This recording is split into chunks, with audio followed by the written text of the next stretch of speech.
اگر کوئی بندہ عورت کا حق مہر اور نان و نفقہ یعنی کہ خرچہ اٹھانے پر قادر ہے اور وہ عورت کے حقوق پورے کر سکتا ہے اور نکاح نہ کرنے پر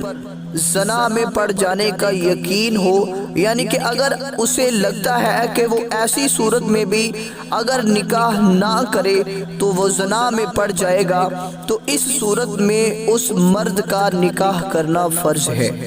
اور اگر کوئی شخص مہر اور نان و نفقہ دینے پر قادر ہے اور نکاح نہ کرنے پر زنا میں پڑ جانے کا ظن غالب ہو تو نکاح کرنا واجب ہے۔ اور اگر کوئی شخص عورت کا حق مہر اور خرچہ اٹھانے پر قادر ہو اور زنا میں واقع ہونے کا خدشہ نہ ہو، یعنی کہ اگر اسے لگتا ہے کہ میں نکاح نہیں کروں گا تو زنا بھی نہیں کروں گا، تو ایسی صورت میں نکاح کرنا سنت مؤکدہ ہے، لیکن بعد نے اس صورت میں بھی نکاح کرنا واجب قرار دیا ہے۔ اور دوسری بات، اگر نکاح کرنے کے بعد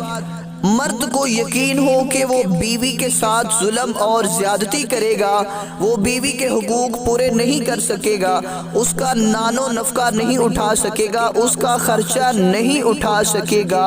تو ایسی صورت میں اس مرد کا نکاح کرنا حرام بالکل حرام ہے۔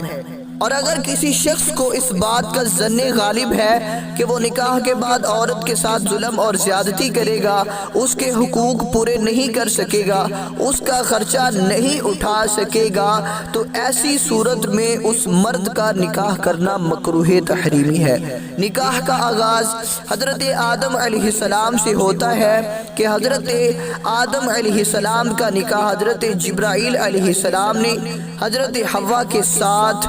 20 مرتبہ حضور نبی اکرم صلی اللہ علیہ وسلم پر درود بھیجنے کے عوض پڑھایا۔